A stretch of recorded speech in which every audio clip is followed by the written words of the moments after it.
La session ordinaire du Conseil des ministres s'est tenue ce jeudi 8 juillet de 10h30 à 12h par vidéoconférence sous la présidence de son Excellence professeur Alpha Condé, président de la République. Les points inscrits à l'ordre du jour étaient les suivants. Premièrement, message de son Excellence Monsieur le Président de la République. Deuxièmement, compte rendu de la session du Conseil interministériel du mardi 6 juillet 2021. Et troisièmement, décision. Au titre du premier point de l'ordre du jour, Monsieur le Président de la République, son Excellence professeur Alpha Condé, a instruit la ministre en charge de l'action sociale d'effectuer une enquête de terrain dans chacune des préfectures afin de faire l'état des lieux de la violence contre les enfants. Il a rappelé que la promotion des droits des femmes et la protection de l'enfance constitue la clé de voûte de son projet de société.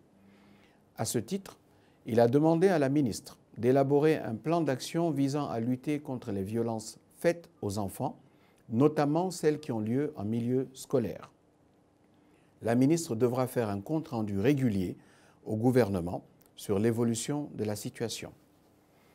Le chef de l'État a ordonné au ministre en charge de l'enseignement préuniversitaire de procéder à un état des lieux exhaustif dans chaque région administrative des établissements retenus comme centre d'examen en vue de la tenue prochaine du baccalauréat unique. Ceci pour garantir le bon déroulement de cet important examen national.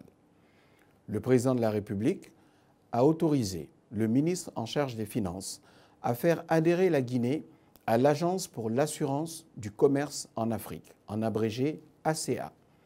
Cette adhésion permettra à la Guinée de bénéficier de l'appui de l'agence à la promotion de l'investissement, du commerce intra-régional et international à travers la garantie des risques souverains, des risques politiques, mais aussi et surtout des risques commerciaux. Le chef de l'État a réitéré avec autorité l'impérieuse nécessité pour l'ensemble du gouvernement de se conformer aux règles prescrites par le Code des marchés publics, en insistant tout particulièrement sur le fait que l'appel d'offres ouvert doit demeurer le principe de base de la commande publique. À ce titre, il a exigé de tous les ministres de faire preuve de proactivité et de célérité dans la planification des achats publics sectoriels, afin que les procédures dérogatoires à l'appel d'offres ouvert soient désormais marginales. Dans le même ordre d'idées, le président de la République a instruit le Premier ministre de veiller à ce qu'un audit approfondi soit effectué sur les contrats publics dans le cadre de l'évaluation en cours de la dette intérieure. Monsieur le président de la République, le professeur Alpha Condé, a instruit le ministre en charge de la Défense nationale de se mettre en rapport avec l'administration et le contrôle des grands projets en vue de réaliser une étude qualitative portant sur les diverses constructions réalisées et en cours de réalisation dans l'enceinte des camps militaires. Ceci pour établir leur conformité avec les caractéristiques techniques définies lors de la passation du marché initial. Il a également recommandé que l'expertise du génie militaire soit plus régulièrement sollicitée dans le cadre de l'exécution de tels travaux de génie civil pour une meilleure maîtrise des coûts y afférents. Le chef de l'État a instruit la ministre en charge des Travaux publics de s'assurer que les opérations de curage des caniveaux sont confiées prioritairement dans chaque quartier aux jeunes y résidant. Dans le même ordre d'idées, il a demandé à la ministre de prendre des dispositions urgentes en vue de sceller les caniveaux de la voirie urbaine de Conakry afin d'empêcher leur obstruction par des déchets et autres débris. Il a rappelé que cette mesure est un impératif pour la sécurité des populations, tout particulièrement en cette période hivernale. Le président de la République a également ordonné à la ministre d'explorer des solutions techniques innovantes visant à améliorer la qualité du revêtement des routes en terre afin d'accroître leur durabilité. Monsieur le Président de la République, le professeur Alpha Condé, a ordonné au ministre en charge des Affaires étrangères d'opérer un inventaire précis des organisations internationales auxquelles la Guinée est affiliée, tout en faisant ressortir un état détaillé du paiement à date des cotisations y afférentes. Il a indiqué que désormais, l'adhésion de la Guinée à de telles instances internationales devra répondre au double impératif de la rationalité économique et de l'efficacité. Le président de la République a instruit le ministre en charge de la Santé d'envisager des mesures pouvant aller jusqu'au confinement préventif à l'endroit des voyageurs en provenance de pays enregistrant une forte recrudescence des cas positifs de Covid-19. En outre, au regard de la virulence accrue des différents variants du coronavirus et compte tenu de leur présence dans certains pays voisins, le président de la République a exhorté l'ensemble du gouvernement de veiller au strict respect par la population des mesures restrictives édictées dans le cadre du plan de riposte sanitaire. Enfin, le chef de l'État a instruit le Premier ministre à veiller scrupuleusement à ce que des mesures urgentes soient prises pour la mise en ligne du Code des investissements dans la plateforme digitale développée en partenariat avec la Banque africaine de développement. Au titre du second point de l'ordre du jour, le Premier ministre a fait le compte-rendu de la session ordinaire du Conseil interministériel du 6 juillet dernier. Le Conseil a donc successivement entendu la ministre de la Citoyenneté et de l'Unité nationale, qui a fait une communication relative à l'organisation de la conférence internationale sur le droit au développement. Il s'agit du dialogue Santa Cruz. La ministre a rappelé que lors de son passage au titre du 3e examen périodique universel, la République de Guinée a formalisé son intention d'être État pilote dans la réalisation du droit au développement. Au regard de nombreux efforts fournis par le gouvernement guinéen, l'Organisation des Nations Unies a accédé à la demande de notre pays. Cette conférence internationale sur le droit au développement a pour but de sensibiliser et de stimuler les discussions au sein des communautés pour renforcer la réalisation des droits économiques, sociaux et culturels et le droit au développement. Elle poursuit 4 principaux objectifs, à savoir remédier au déséquilibre dans la compréhension des droits de l'homme qui sont indivisibles, interdépendants, intimement liés et requièrent une attention égale conformément à la déclaration et au programme d'action de Vienne. Fournir ensuite une plateforme pour un dialogue constructif afin de faire progresser les droits économiques, sociaux et culturels et le droit au développement vers un seuil plus élevé dans l'élaboration des politiques et d'améliorer leur opérationnalisation et leur impact dans la pratique. Il s'agit également de stimuler la recherche, l'analyse et le dialogue en vue de faire une différence dans la pratique sur le terrain. Enfin, promouvoir l'agenda 2030 et les objectifs du développement durable par la mise en place de nouveaux partenariats qui aideront effectivement à contribuer concrètement à la réalisation de ces défis. La République de Guinée sera le 3e pays dans le monde à organiser cette conférence après l'Ukraine et le Soudan, et le 1er pays en Afrique de l'Ouest. La conférence internationale de haut niveau sur le droit au développement de Conakry se tiendra en mode présentiel et virtuel le 13 juillet prochain autour du thème central « La contribution du développement à la protection des droits de l'homme ». Au cours des débats, les observations ont essentiellement porté sur la nécessité de modifier le sous-thème 3 de la conférence et la nécessité de mettre l'accent sur les secteurs dans lesquels la Guinée a des avantages comparatifs. Au terme des débats, le Conseil a donné son soutien à la ministre pour la tenue de cet important événement. Le ministre de l'Éducation nationale et de l'alphabétisation a également fait une communication relative à la situation des infrastructures scolaires au ministère de l'Éducation nationale et de l'alphabétisation. Le ministre a, dans cet exercice, présenté la situation des infrastructures scolaires publiques en termes aussi bien de rénovation que de nouveaux besoins, tant au primaire qu'au secondaire. Il s'agit de salles de classe, des latrines, des forages, de bâtiments administratifs et des logements pour les chefs d'établissement sur toute l'étendue du territoire national. Le ministre a informé que les effectifs des élèves des écoles primaires ont connu une augmentation régulière entre 2006 et 2008, en passant d'1,250,000 enfants à plus de 2 millions, avec le poids de l'école publique en régression sur la période, passant de 76% à 68%. Le ministre a également indiqué que sur la foi des statistiques remontées par les structures déconcentrées, les DCE et les DPE, et le service des infrastructures scolaires du ministère de l'Éducation nationale et de l'alphabétisation, la Guinée compte en 2021 8114 écoles primaires publiques, dont 36% sont à cycle complet, c'est-à-dire qui ont 6 classes et plus, principalement dans les grandes agglomérations, et 64% sont à cycle incomplet, particulièrement en milieu rural, et 14% d'écoles en hangar ou en construction précaire. 740 établissements du secondaire, dont 569 collèges, 85 lycées et 78 collèges-lycées, dans cet effectif, 24 établissements sont en cycle incomplet et 14 en hangar ou en construction précaire.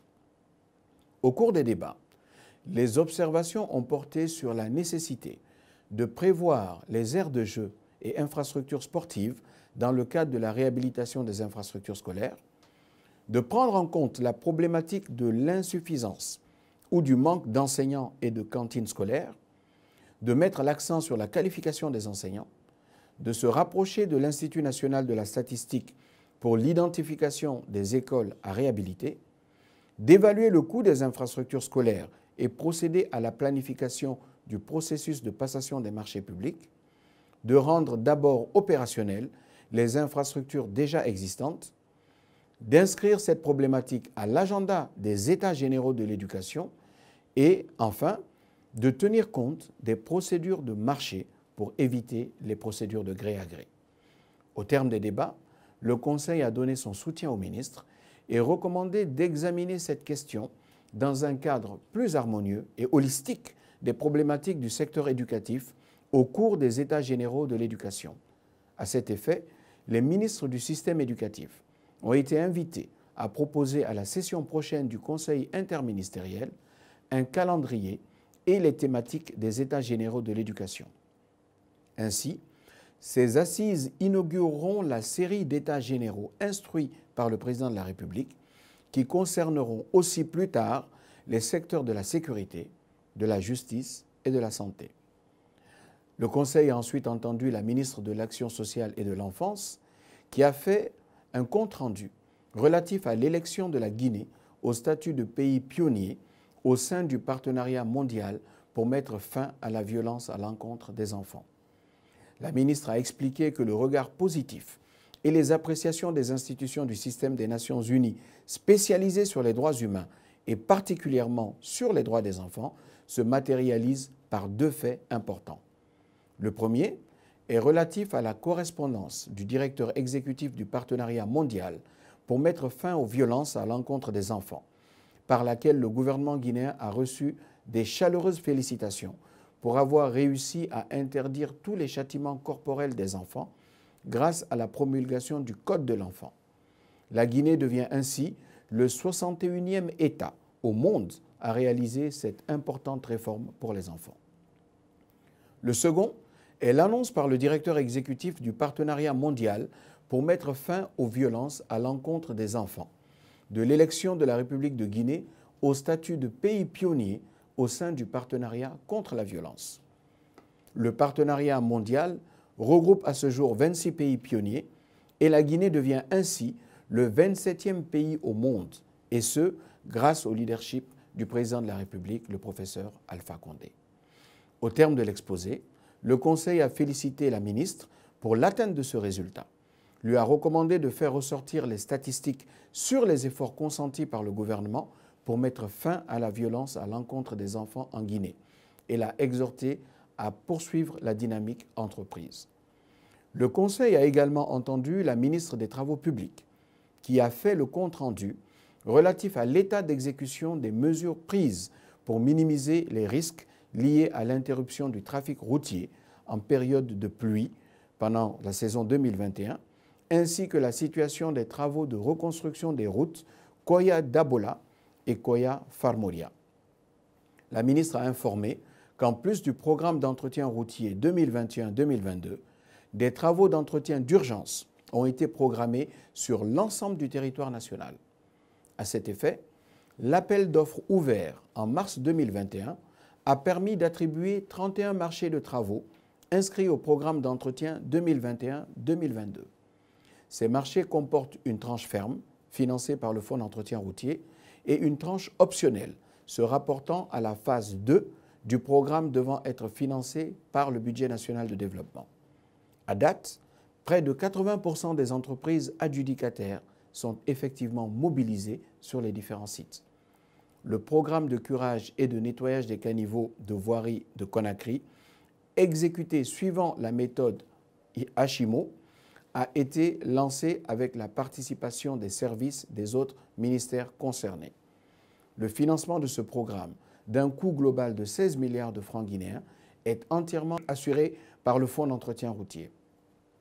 Ce programme a permis de contractualiser avec 108 petites et moyennes entreprises et d'employer environ 2500 jeunes et 1500 femmes sur la période allant de mai à août 2021. Par ailleurs, du 31 mai au 7 juin 2021, une mission du ministère a été déployée sur tous les sites des chantiers du pays pour s'enquérir de l'effectivité du démarrage des travaux. Dans ce cadre, et pour la redynamisation des structures déconcentrées du ministère, un service d'intervention rapide est mis en place. De même, 25 jeunes ingénieurs par équipe de 3 ont été affectés dans les directions régionales des travaux publics avec en perspective un plan de renforcement progressif des capacités de ces structures de suivi.